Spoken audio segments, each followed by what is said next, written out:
ये तो one issue करके भागते हैं। इनको कोई एनजीओ वाला वर्कर्स जो है, ये कोई बता दिया झोले लेके आके, सर ये आप बोल दीजिए, वो बोल देते हैं।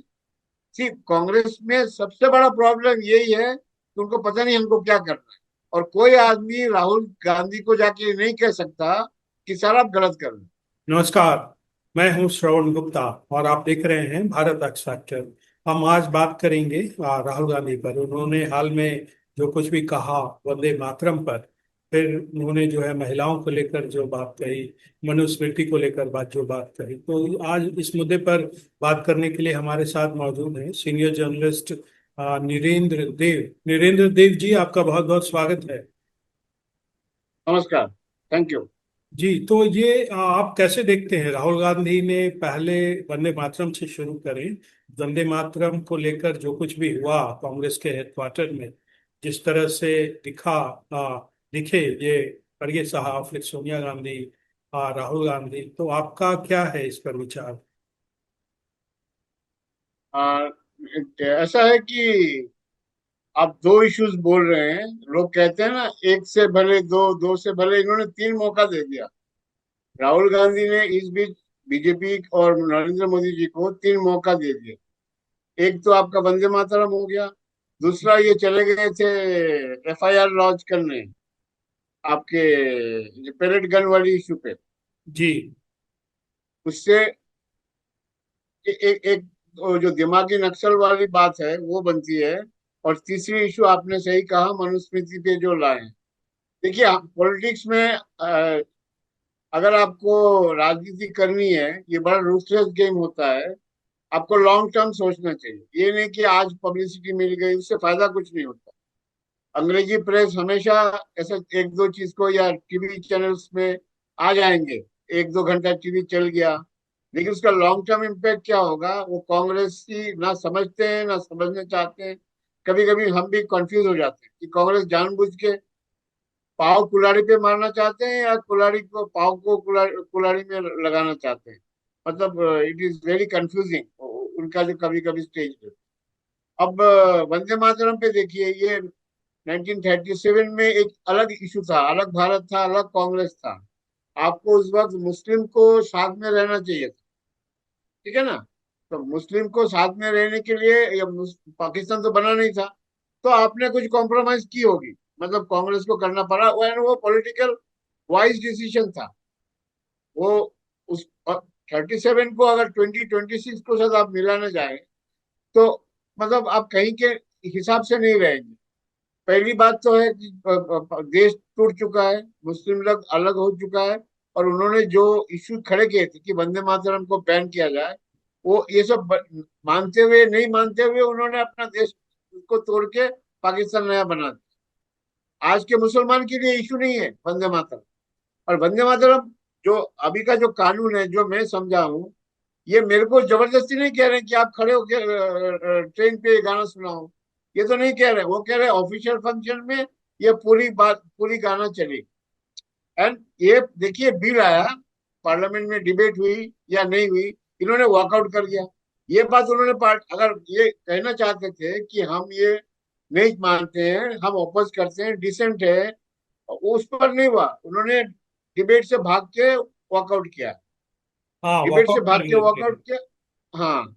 फिर 15 अगस्त को अपनी पार्टी ऑफिस में ये एक ये गलती से ज्यादा मेरे को लगता है स्क्रिप्टेड नाटक था ये। मुसलमानों को एक सिग्नल देना चाहते थे, देखो हम तुम्हारे लिए क्या करते हैं। एंड मैं आपको बताता हूँ सर, कोई मुसलमान इस पर खुश नहीं है, उनके लिए इशू नहीं है। कांग्रेस पार्टी ऑफिस में वंदे मातरम गाए या जन गण मन गाए न गाए, इससे किस मुसलमान की जो अपनी रोजी रोजगार होती है, पढ़ाई होती है, स्वास्थ्य होती है, उस पर इफेक्ट हो रही है। उनका इश्यूज अपना इश्यूज है, उस इश्यूज को आप खड़े कीजिए। आप वो इश्यूज को खड़ा ना करके नॉन इश्यू को बना रहे हैं। और जो पॉलिटिक्स में जो जो इम्पोर्टेंट बात हो जाती है, उन्होंने ये तीन जो बॉल फेंका, तीन पिच तैयार किया उन्होंने, वंदे मातरम, मनुस्मृति और ये दिमागी नक्सल वाली जो पेलेट गन वाली इशू है। तीनों में इनकी कमजोरी है और बीजेपी स्ट्रांग है।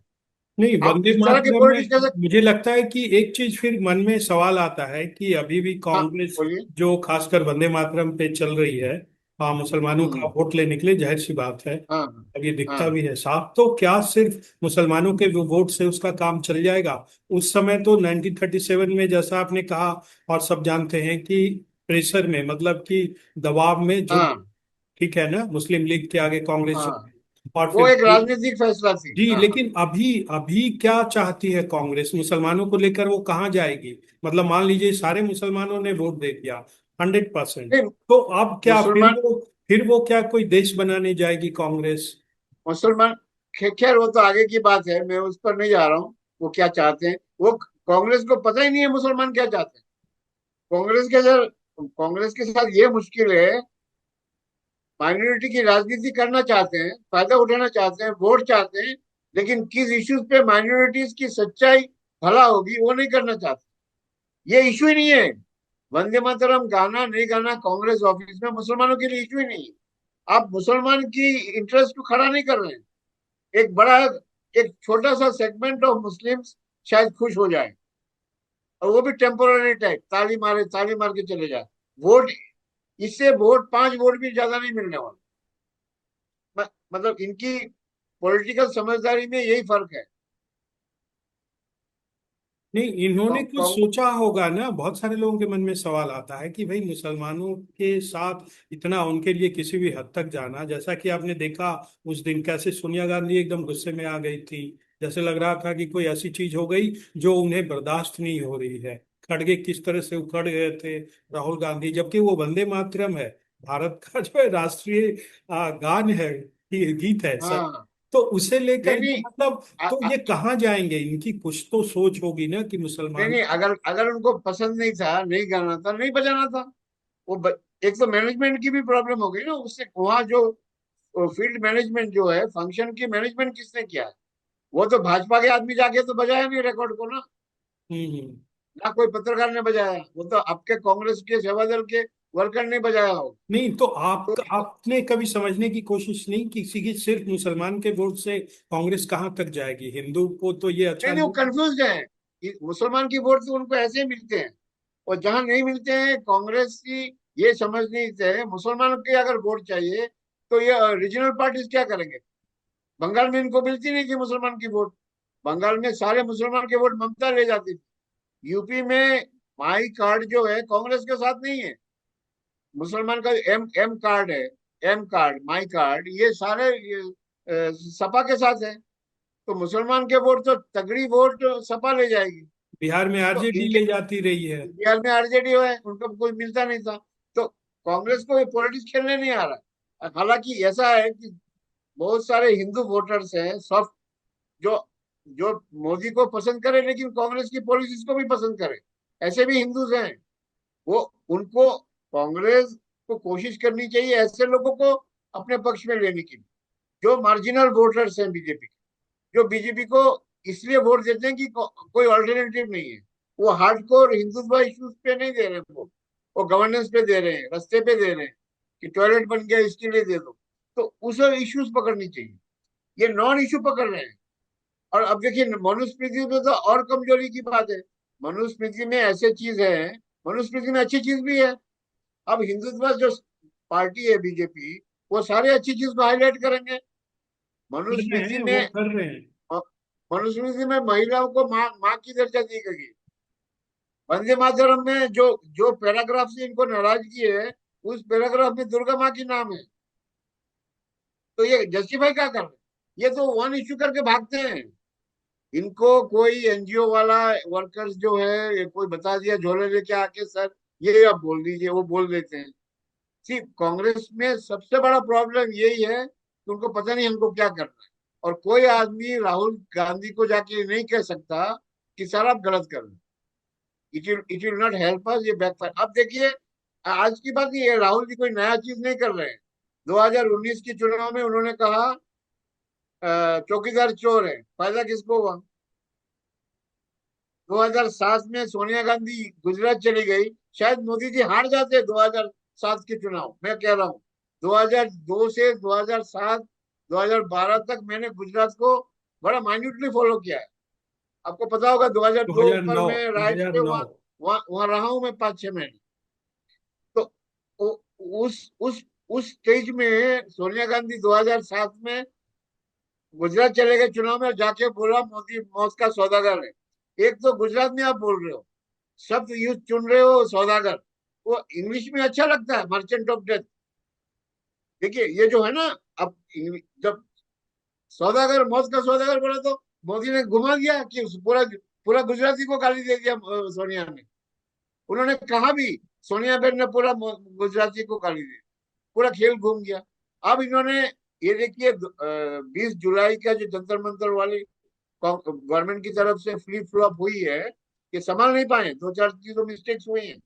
धर्मेंद्र प्रधान रिजाइन दिया, ये बच्चे सीजेपी वाले सारा माइलेज खा गए।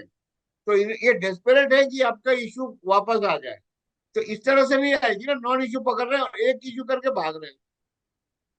जब जबकि सरकार पीछे थी, सरकार बैकफुट पे थी, इन्होंने मौका दे दिया ये 3 पिच बना के। अब इन तीनों में ये भाजपा छक्के मारेंगे एक के बाद एक। हाँ, फिर वो सारे वीडियो जो है अब आ रहे हैं कि कैसे वो कांग्रेस जो हाँ है हाँ महिला विरोधी हाँ जो है उसका चेहरा है, हाँ शाहबानों से लेकर हाँ। के अभी तक के तमाम ऐसी अच्छा, चीजें अब हैं। देखिए शाहबानो, अब शाहबानो केस को देखिए, वो अगर वो आप लेते हैं, उसमें कांग्रेस की महिला विरोधी चेहरा एकदम एकदम सबसे आगे आती है। तो ये बड़ी बड़ी बातें हो गई ना। अब जाके हिंदू शास्त्र को गाली दे रहे हैं, मनुस्मृति को गाली दे रहे हैं, खुद क्या कर रहे हैं? हम्म। खुद की रिकॉर्ड इतनी खराब है। 84 में सिख महिला को भी मारा गया था, मारने वाले कौन थे? उस वक्त तो आरएसएस बीजेपी नहीं था। आपके लीडर जेल गए, तो आप एंटी सिख राइट जो हुआ उसमें महिला भी तो विक्टिम हुई। और आपके लीडर ने क्या क्या कहा कि जमीन हिलने, पेड़ गिरने से जमीन हिलती है। तो लोग भूल गए सब कुछ। ये जो भूलने वाली इश्यूज नहीं है। आप दिखा रहे हैं कि वहां खुद एक जो है बुर्का पहने हुए जो है एक महिला थी, लड़की थी, उस पर जो है हाँ वीडियो आ रहा है कि इस पर राहुल गांधी ने कुछ नहीं किया। और अभी देखिए इलाहाबाद हाई कोर्ट ने एग्जैक्टली परसों एग्जैक्टली, वो परसों जो हिजाब पे, है परसों हिजाब पे हिजाब पे उसने नहीं बोलते हैं। इलाहाबाद हाई कोर्ट ने हिजाब, कहा है कि हम ये अनुमति नहीं दे सकते, ठीक है ना, हाँ हिजाब अब पहन के वो कोर्ट की बात क्लास है। में जाने की। कोर्ट की कोर्ट बात तो अपने अलग स्तर है, पे लेकिन ये बोलते एक हैं। हाँ, सामाजिक समस्या भी तो है ना। सामाजिक समस्या है।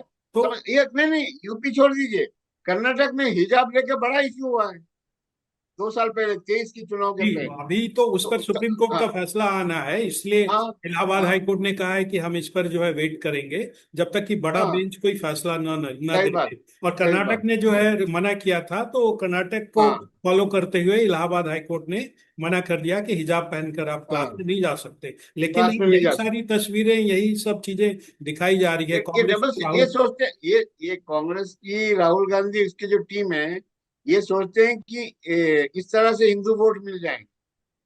अपना ट्रैक रिकॉर्ड इनका खराब है। मतलब हिंदुओं के इंटरेस्ट के बाद जब भी आती है, इन्होंने कभी उसको रिस्पेक्ट नहीं किया। वो बोला राम सेतु है ही नहीं, काल्पनिक है। ये इनकी सरकार की स्टैंड है ना, एफिडेविट है हम्म। कि राम सेतु बोल के कोई चीज नहीं है। और आप फिर आप बोल रहे हो कि मंदिर में ये हो गया वो हो गया। तो वो कंसिस्टेंसी नहीं है इस पार्टी की इश्यूज के साथ। और ए के एंटनी कमेटी रिपोर्ट ने ये भी कहा था 2014 के चुनाव हारने के बाद, कि एक बड़ी समस्या ये है कि लोगों में ये परसेप्शन जा चुकी है कि हम एंटी हिंदू हैं। यहाँ के वोटर 80% हिंदू है, और इस देश में अगर आपको परसेप्शन ये जाता है कि आप एंटी हिंदू हैं, आप कैसे चुनाव पावर में आ सकते हैं? तो अब क्या होगा, कांग्रेस को इसका कितना नुकसान होगा? इसका बड़ा नुकसान होगा। ये देखिए, ये तीन में वंदे मातरम और मनुस्मृति बहुत बड़ी सेल्फ गोल है। वो दिमागी नक्सल वाली बात आप इधर उधर करके समझाएंगे लोगों को, समझने में टाइम भी लगेगा, इतना इमोशनल इशू नहीं है। लेकिन बाकी तो इश्यूज तो बहुत तगड़ी है। और वंदे मातरम अगर 1% ही इन्होंने डबल कर दिया मनुस्मृति को लाके, पूरा हिंदुत्व इश्यूज पे राहुल ने, कोई खुदकुशी वाली बात है। जी जी। और अभी जो फिर उन्होंने राहुल गांधी ने एक ट्वीट कर दिया वो कृति सेनन को लेकर, जो अभी रक्षाबंधन है, हाँ हाँ उसका एक हाँ वीडियो को लेकर के विवाद हुआ कि हाँ कैसे ड्रेस को लेकर के, कृति सेनन के ड्रेस को लेकर के, हाँ कि हाँ। कैसे वो ऐसे मौके पे ऐसा ड्रेस पहन नहीं सकते हैं। नहीं, अब देखिए वो सोशल मीडिया में अपना चला, स्तर भी वो खो रहे हैं। राहुल गांधी उसमें कूद गए कि भाई ये उनकी पसंद है, वो जैसा नहीं चाहें नहीं, मैं वैसा। ये कह रहा हूँ, लीडर ऑफ द अपोजिशन की एक स्तर होती है, एक स्टेटस होती है। और वो डिबेट किस पे जा रही है? ये ट्वीट का मतलब है कंगना को जवाब देना। कंगना रावत ने ही बोला था ना, तो नहीं, कंगना कंगना रावत के रनावत जमा। ने फिर जवाब दिया कृति सेनन का। हाँ हाँ। नहीं नाम नहीं, नहीं मैं कह लिया। रहा हूँ, वो नहीं कह रहा हूँ। मैं कह रहा हूँ अपना स्तर तो आप समझिए, आप लीडर ऑफ द अपोजिशन है। आपको ये किस हीरोइन का कौन सा ड्रेस का इश्यूज पे बोलने का जरूरत नहीं है। पार्टी में और 50 लोग हैं वो बोल रहे हैं। आप बड़ी इश्यूज पे बोलिए ना, जहां आपको सचमुच बोलना चाहिए। विरोधी, ये वाजपेयी, अटल बिहारी वाजपेयी जी, जॉर्ज फर्नांडिस, ये लोग विरोधी, पूरा जिंदगी में विरोध में थे, अपोजिशन में थे। इनकी कैरियर खराब नहीं हुई। लोग आज भी याद करते हैं क्योंकि वो पार्लियामेंट में ठीक से बोलते थे। Parliament speeches of George Fernandes अभी भी रेफरेंस के स्टूडेंट्स के लिए, रेफरेंस के लिए रेफर किया जाता है कि इसको पढ़ो। तो आपका जो ये मौका मिला है, आप लीडर ऑफ द अपोजिशन बनना एक मौका की बात है। आप इसको इस्तेमाल करिए। पार्लियामेंट में तो आप डिबेट नहीं चाह रहे।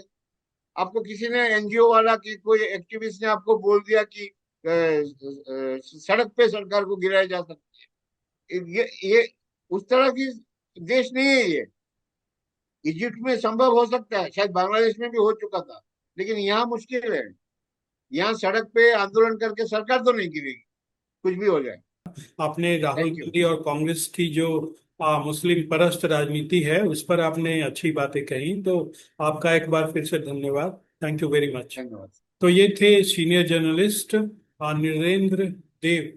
आज के एपिसोड में इतना ही। आपसे फिर होगी मुलाकात, तब तक के लिए हमें आज्ञा दीजिए। नमस्कार।